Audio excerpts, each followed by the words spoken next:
పవన్ కళ్యాణ్ గారిని విమర్శిస్తే నాకు మైలేజ్ వస్తుందనే స్థాయికి నీవు దిగజారి ఈరోజు మాటలు మాట్లాడుతుంటే చాలా బాధాకరం అనిపిస్తుంది.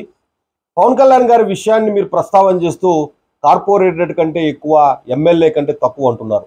అయ్యా, ఆయన 2024 ఎన్నికల్లో పిఠాపురం నియోజకవర్గం నుంచి గెలిచారు. ఈరోజు రాష్ట్ర డిప్యూటీ సీఎం. మరి ఎమ్మెల్యేకి ఎందుకు ఎక్కువ అనే అంశం కూడా మీకు తెలియనంత దయనీయమైన పరిస్థితిలో మీరున్నారా?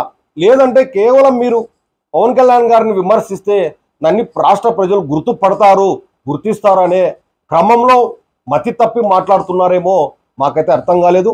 అయ్యా జగన్మోహన్ రెడ్డి గారు, మీకు 2024లో రాష్ట్ర ప్రజలు మీ పార్టీకి స్పష్టమైన తీర్పునిచ్చారు.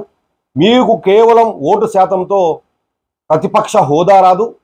సీట్లు విషయంలో దాదాపుగా 10% గెలిచాలి, అంటే 18% గెలిస్తేనే హోదా వస్తుంది.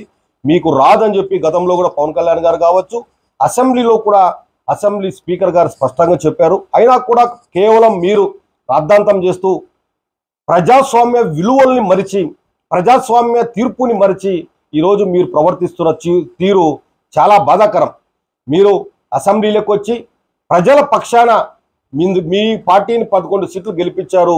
మీ అందరు ఎమ్మెల్యేలు కలిసి ప్రజల పక్షాన మాట్లాడి ప్రజలకు మద్దతుగా నిలవకూడకుండా పోయి కేవలం కుంటి సాకులు చెప్తూ అసెంబ్లీని ఎగరగొట్టేసి ఎక్కడో ప్రెస్ మీట్లు పెట్టుకుంటూ మాట్లాడడం చాలా బాధాకరం. మరీ ముఖ్యంగా మేము గతంలో కూడా మిమ్మల్ని 14 నుంచి 19 మధ్యన కూడా చూసాం. అప్పుడు కూడా అంతే, మీరు ఏదో ఒక కుంటి సాగు చెప్తూ అసెంబ్లీలకు రాకుండా జీతాలు తీసుకొని అప్పుడు కూడా ఇదే క్రమంలో మీరు ప్రవర్తించారు.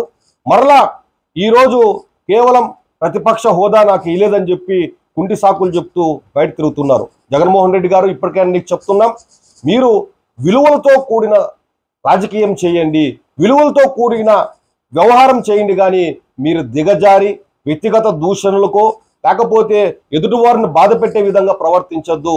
మీరు 24 దాకా, అంటే 19 నుంచి 2019 నుంచి 24 దాకా అధికారంలో ఉన్నప్పుడు మీరు, మీ నాయకులు, మీ ఎమ్మెల్యేలు, మీ మంత్రులు అందరూ కలిసి ఇష్టం వచ్చినట్లు అద్దోదుపు లేకుండా అధికార దుహంకారంతో మాట్లాడి ఈరోజు ప్రజలు ఏ విధమైన తీర్పిచ్చారో మీరు అర్థం చేసుకోవచ్చు.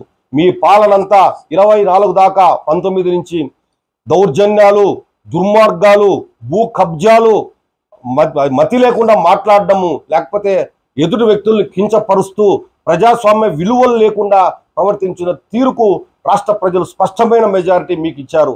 11 సీట్లతో మీకు బుద్ధి చెప్పినా కూడా ఇంకా కూడా మీకు అదే వ్యవహార రీతిలోనే మీరు అహమో లేకపోతే మేము బలవంతులమనో మాట్లాడితే ప్రజాస్వామ్యంలో ప్రజలు కానీ లేకపోతే ఈరోజు ఉన్నటువంటి కూటమి ప్రభుత్వం కానీ మిమ్మల్ని క్షమించదు.